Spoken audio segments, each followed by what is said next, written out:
മിഥുൻ, നമ്മുടെ നാട്ടില് മദ്രസകളിലെ പീഡനം എന്ന് പറഞ്ഞു ഇവിടെ സംഘപരിവാർ സംഘടനകൾ വലിയ വലിയ ബഹളം ഉണ്ടാക്കാറുണ്ട്. അവിടെ നടക്കുന്നത് മുഴുവൻ അരാജകത്വമാണ്, കുട്ടികളെ ചെറുതിലെ മുതൽ പീഡിപ്പിക്കുന്നു എന്ന് പറഞ്ഞ് വലിയ രീതിയിലുള്ള ആക്ഷേപമാണ് ഉയർത്താറുള്ളത്.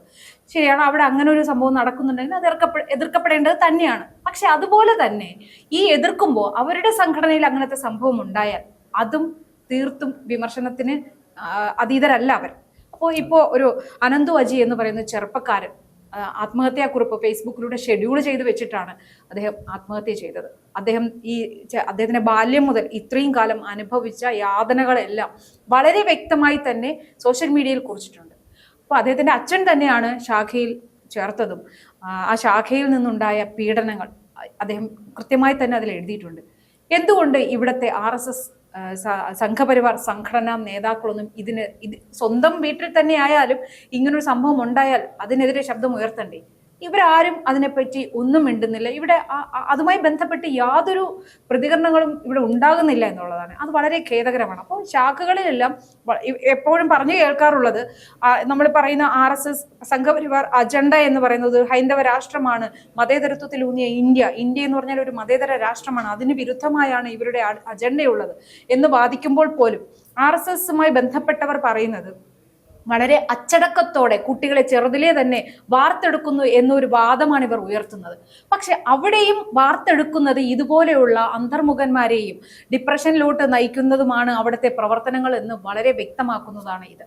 അപ്പൊ ഇത് ശരിക്കും പറഞ്ഞാൽ നിയമപരമായി തന്നെ ഇത് അന്വേഷിക്കേണ്ടതാണ്. ഇതിനെതിരെ നടപടികൾ ഉണ്ടാവേണ്ടതല്ലേ യഥാർത്ഥത്തിൽ? പിണറായി സർക്കാർ എന്തുകൊണ്ടാണ് ഇപ്പോൾ ശബരിമലയിൽ നിന്ന് സ്വർണം കക്കുന്ന അത് ഒളിക്കുന്ന തിരക്കിലായതുകൊണ്ടായിരിക്കും ഇതിനെക്കുറിച്ചൊന്നും ഒന്നും പറയാത്തത്?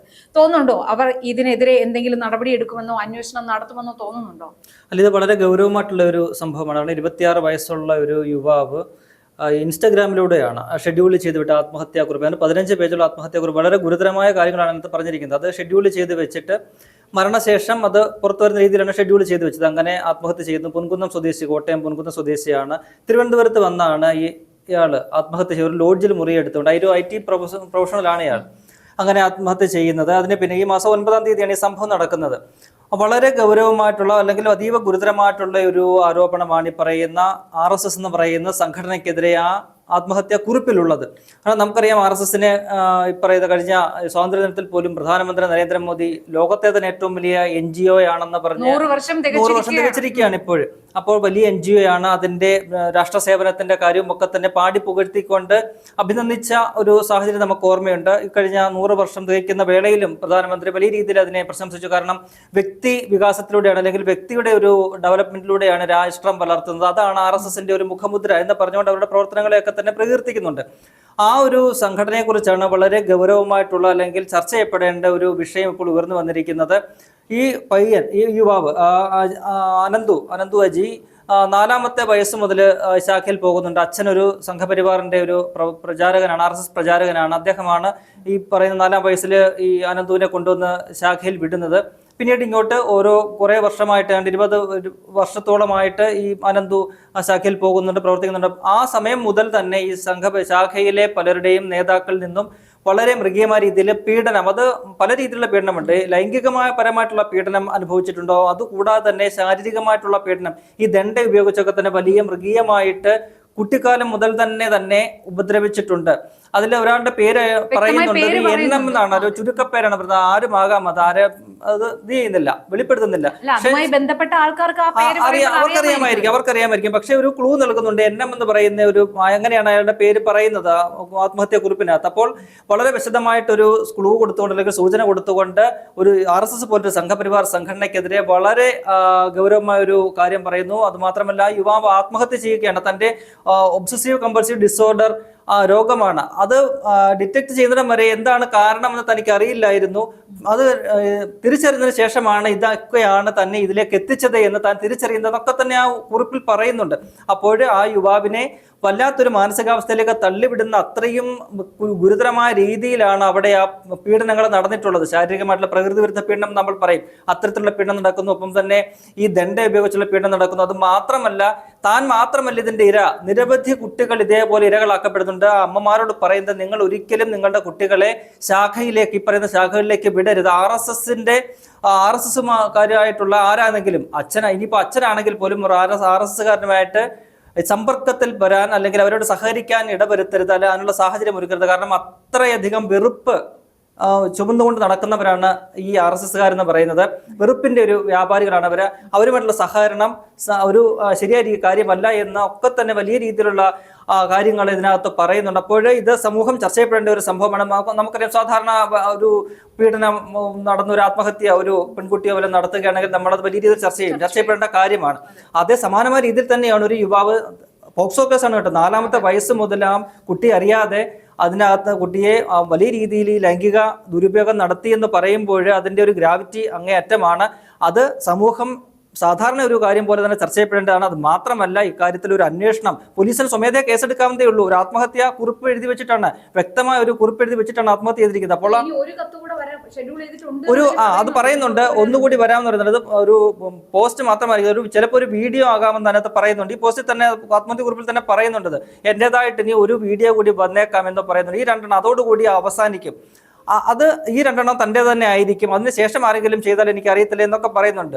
അപ്പോഴ് ഇനിയൊരു വീഡിയോ അതിനകത്ത് എന്താണ് പറയുന്നത് എന്ന് നമുക്കറിയത്തില്ല. എന്തായാലും ഈ വിഷയത്തിൽ സർക്കാരിന് തന്നെ സ്വമേധയാ കേസെടുത്ത് രജിസ്റ്റർ ചെയ്ത അന്വേഷണവുമായിട്ട് മുന്നോട്ട് പോവുകയും ഒക്കെ തന്നെ ചെയ്യാവുന്നതാണ്. പക്ഷേ അത് ചെയ്യുമോ എന്നുള്ളതാണ്. കാരണം RSS എന്ന് പറയുന്ന ഒരു സംഘടന, അതിനെതിരായിട്ടുള്ളൊരു നീക്കത്തിന് സംസ്ഥാന സർക്കാരിന് ഇപ്പോൾ നിലവിലെ സാഹചര്യത്തിൽ ധൈര്യമുണ്ടോ എന്നാണ് ഉയരുന്ന ഒരു ചോദ്യം. നമുക്കറിയാം, 100 വർഷത്തെ പഴക്കമുള്ള ഒരു സംഘടനയാണ്, ഒരു മിലിറ്റന്റ് ഓർഗനൈസേഷനാണ് അതല്ലേ.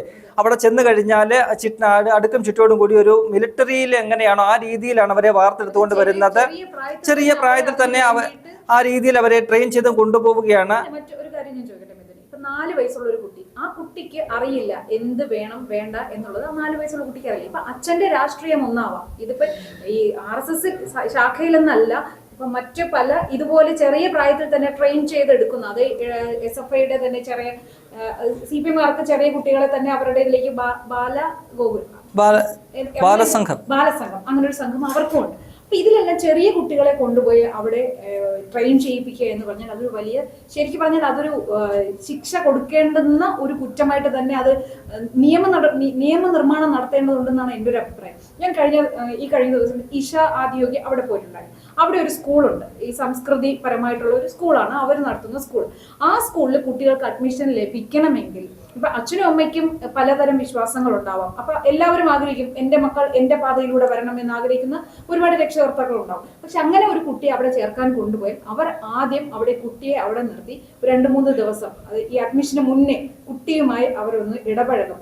എന്നിട്ട് ഇവിടെ എന്തൊക്കെ ചിട്ടവട്ടങ്ങളാണുള്ളത് അവിടെ താമസിപ്പിച്ച് 2 ദിവസം അവിടെ താമസിപ്പിച്ച് ഇവിടുത്തെ രീതികൾ ഇതാണ്, കുട്ടി അതിന് ഓക്കെ ആണോ, അല്ലാതെ അച്ഛനും അമ്മയും നിർബന്ധിച്ചല്ല ഒരു കുട്ടിയുടെ ഭാവിയിലേക്ക് തള്ളിവിടേണ്ടത്. അതുകൊണ്ട് ആ കുട്ടിയുമായി ഇടപഴകിയ ശേഷം കുട്ടിയോട് തമാശ രൂപേണ, അതായത് ഒരു ചോദ്യാവലി രൂപേണ അല്ല, സൗഹൃദപരമായ സംഭാഷണത്തിനിടയ്ക്ക് തന്നെ കുട്ടിയോട് ആരായും കുട്ടി ഇതിൽ ഹാപ്പിയാണോ, അച്ഛനും അമ്മയും കാണാതെ ഇവിടെ നിന്ന് ഈ രീതിയിലുള്ള അധ്യയനം ശീലിക്കാൻ കുട്ടിക്ക് താല്പര്യമുണ്ടോ എന്ന് ചോദിച്ചറിഞ്ഞ് കുട്ടി അതിന് ഓക്കെ ആണെങ്കിൽ മാത്രമേ അവിടെ അഡ്മിഷൻ കിട്ടുകയുള്ളൂ കുട്ടിക്ക്. എനിക്കത് കേട്ടപ്പോൾ അത് വളരെ നല്ലൊരു രീതിയായിട്ടാണ് തോന്നിയത്. ഇവിടെ നമ്മുടെ നാട്ടിൽ എന്താണ് നടക്കുന്നത്? ഇവിടെ അങ്ങനെയല്ല നടക്കുന്നത്. RSS ഒരു 4 വയസ്സായി കഴിഞ്ഞാൽ ഈ പറയുന്ന RSSകാര് വീട് തോറും കയറി ഇറങ്ങുകയാണ്. തങ്ങളോട് അനുഭവമുള്ള ആൾക്കാരാണെങ്കിൽ അവർ ചെന്ന് കഴിഞ്ഞാൽ പിള്ളേരെ ഇങ്ങനെ ക്യാൻവാസ് ചെയ്യുക, അവരെ ഇങ്ങനെ ക്യാൻവാസ് ചെയ്ത് 4 വയസ്സായി കഴിയുമ്പോൾ തൊട്ട് ഇങ്ങനെ ശാഖയിൽ കൊണ്ടുപോയിട്ട് അവരെ ട്രെയിൻ ചെയ്യിക്കുകയാണ്. അപ്പം ആ സമയത്ത് ഒന്നും അറിയാത്ത പിള്ളേരാണല്ലേ, അവരിലേക്ക് എന്തൊക്കെയാണ് കുത്തിവെക്കുന്നത്, ഏത് രീതിയിലാണ് അവർ ട്രെയിൻ ചെയ്യിക്കുന്നത് പറഞ്ഞാൽ അവർ വേറൊരു രീതിയിലേക്ക് അങ്ങ് മാറിപ്പോകും. അത് ശരിയായൊരു കാര്യമല്ല ചേച്ചി പറഞ്ഞത്. അത് ഉൾക്കൊള്ളാൻ ആ കുട്ടി പ്രാപ്തനാണോ, ആ കുട്ടിക്ക് അത് ഇഷ്ടമുണ്ടോ എന്ന കാര്യം പോലും അന്വേഷിക്കാതെ ഇപ്പോ ഈ രക്ഷകർത്താക്കന്മാർ അവർ സംഘപരിവാർ സംഘടനയിൽ വിശ്വസിക്കുന്നവരായിക്കോട്ടെ, അവർക്ക് ഇവിടെ നിന്ന് ദുരനുഭവങ്ങളൊന്നും ഇല്ല എന്നും ആയിക്കോട്ടെ, പക്ഷെ സ്വന്തം കുട്ടിയെ കൊണ്ട് അവിടെ വിടുമ്പോൾ അവൻ അവിടെ കംഫർട്ട് ആണോ, അവൻ അവിടെ ഹാപ്പി ആണോ, ഈ ഒരു രീതി അവന് ഫോളോ ചെയ്യാൻ സന്തോഷമുണ്ടോ എന്ന് നിങ്ങൾ ഒന്ന് അന്വേഷിക്കുക. അന്വേഷിച്ചതിന് ശേഷം മാത്രം ആ കുട്ടികളെ അവിടെ. ഇപ്പോഴായാലും നിങ്ങളുടെ മക്കൾ, ഇപ്പോൾ ഈ സംഘപരിവാർ സംഘടനയിലുള്ള അവരുടെ മക്കൾ ശാഖകളിൽ പോകുന്നുണ്ടെങ്കിൽ, ചെറിയ കുട്ടികൾ, അവരോട് അല്ലെങ്കിൽ ഒരു ടീനേജ് ആയ കുട്ടികളോടായാലും നിങ്ങളൊന്ന് ചോദിക്കുക, നിങ്ങൾക്ക് ഇങ്ങനെ എന്തെങ്കിലും അനുഭവം ഉണ്ടോ? ഒരു സംഘടനയ്ക്ക് വേണ്ടി അല്ലെങ്കിൽ ഒരു പ്രത്യയ ശാസ്ത്രത്തിന് വേണ്ടി സ്വന്തം കുട്ടികളെ ബലി കൊടുക്കുക. ദയവ് ചെയ്ത് കുട്ടികളെ ബലി കൊടുക്കരുത്. അവരോട് മനസ്സ് തുറന്ന് ചോദിക്കുക, അവർക്ക് എന്തെങ്കിലും ബുദ്ധിമുട്ട് അവിടെ ഉണ്ടോ, നിങ്ങൾ മാനസികമായി അതിന് നിങ്ങൾക്ക് തയ്യാറാണോ, ഈ ഒരു ഇത് ഫോളോ ചെയ്യാൻ നിങ്ങൾ ചോദിക്കുക നിങ്ങളുടെ മക്കളോട്. ഇതൊരു രാഷ്ട്രീയപരമായിട്ടുള്ള ഒരു എതിർപ്പാണെന്നോ വിമർശനമാണെന്നോ കരുതാതെ നിങ്ങളുടെ മക്കളോട് ദയവ് ചെയ്ത് നിങ്ങൾ ചോദിക്കുക ഓക്കെ ആണോ എന്ന്. ദയവേത് ഇവിടെയുള്ള ശാഖയിൽ പോകുന്ന കുട്ടികളുടെ രക്ഷകർത്താക്കളോടുള്ള ഒരു അപേക്ഷയാണ്, മക്കളോട് ചോദിക്കുക നിങ്ങൾ ഓക്കെ ആണോ എന്ന് ചോദിച്ചതിന് ശേഷം മാത്രം അവരെവിടെ പോകാൻ അനുവദിക്കുക.